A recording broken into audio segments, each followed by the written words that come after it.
السلام عليكم ورحمة الله وبركاته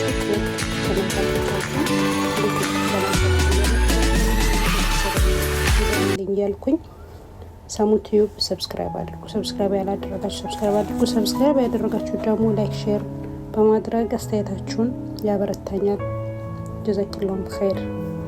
የዛሬው ጉዟችን አዲስ ሱሐባ አብዱራህማን ኢብኑ አዋፍ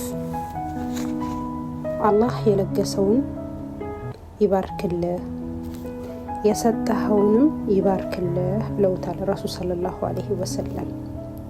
ኢስላምን በመጀመሪያ ከተቀበሉት 8 ሰዎች መካከል አንዱ ነው። ጀነት መግባታቸው ከተረጋገጠላቸው 10 ሰዎች አልአሸረቱል ሙባሽሪን መካከል አንዱ ነበር።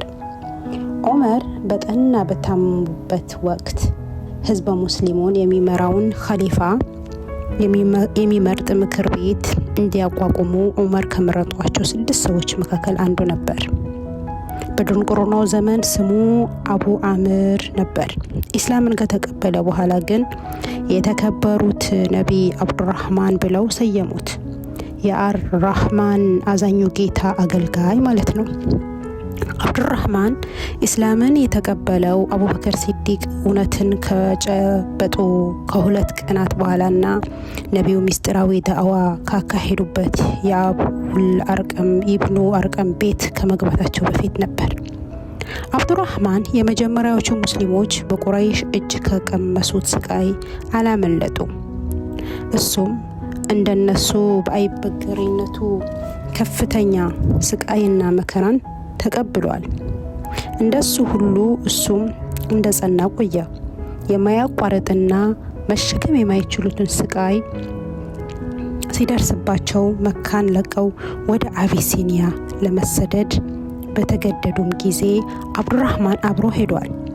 በሀበሻ እያሉ ሁኔታውን ተሻሽሏል፣ ጭቆናውም ረግቧል የሚል ወሬ በተናፈሰ ጊዜ ደግሞ ወደ መካ ቢመለስም የተባለው ነገር ሁሉ ውሸት መሆኑ ሲረጋገጥ ለሁለተኛ ጊዜ ወደ አቢሲኒያ ተሰደዋል። ከመካ ወደ መዲናም ስደት አድርጓል። ነቢዩ መዲናን እንደደረሱ ወዲያውኑ ሙሃጂሮችና አንሷሮችን ጥንድ ማድረግ ጀመሩ። ይህ ሁኔታ የማይበገር ጠንካራ ወንድማማችነት ከመፍጠር በተጨማሪ ማህበራዊ ትስስርን የሚያጠናክር የሙሃጂሮችን የስደተኞችን ችግር የሚፈታ ነበር። አብዱራህማን በነቢዩ አማካኝነት የተመደበው ከሰዓድ ኢብኑ አር-ረቢዕ ጋር ነበር።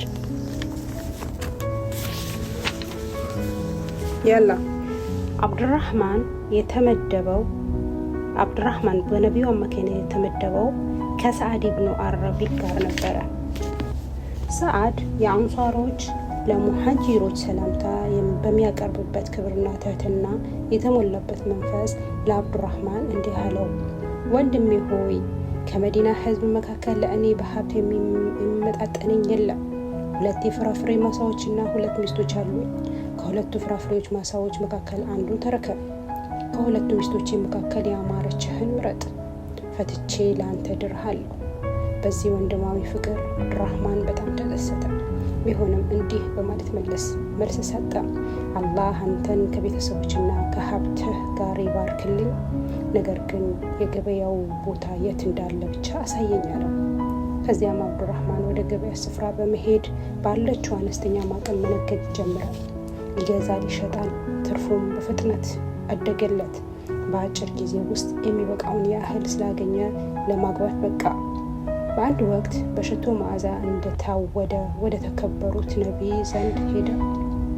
ነቢዩ ሰለላሁ ዐለይሂ ወሰለም መህየም አብዱራህማን በማለት ድምጻቸውን ከፍ አድርጎ ተናገሩ።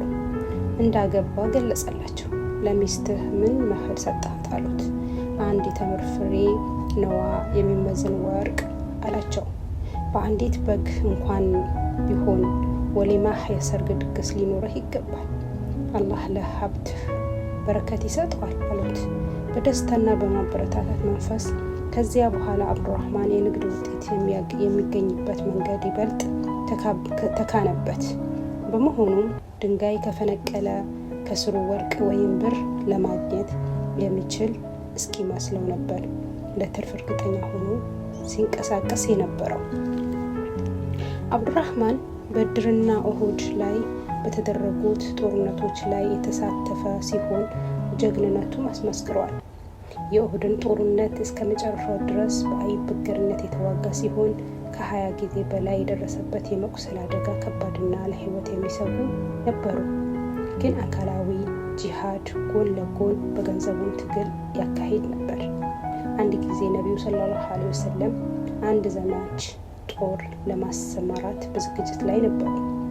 ስለዚህም ሶሃቦችን ከሰበሰቡና ዘማች ጦር ልልክ ስለምፈልግ ሟጮ አድርጎ አሏቸው።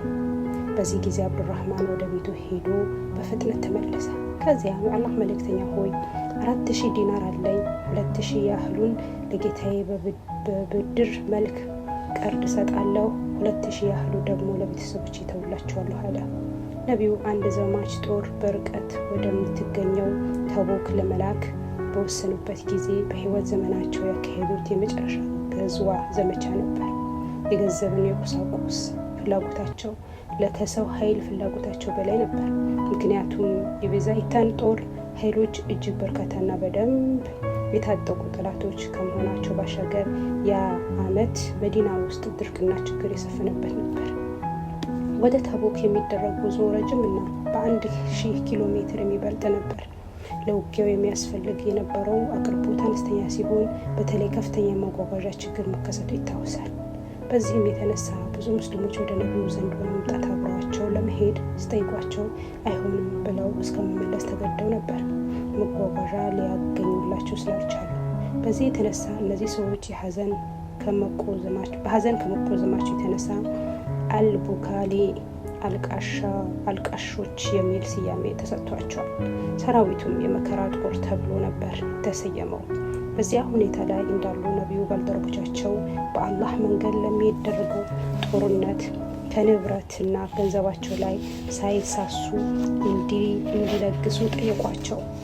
ምንዳ የሚያገኙበት መሆናቸውን አረጋገጡላቸው።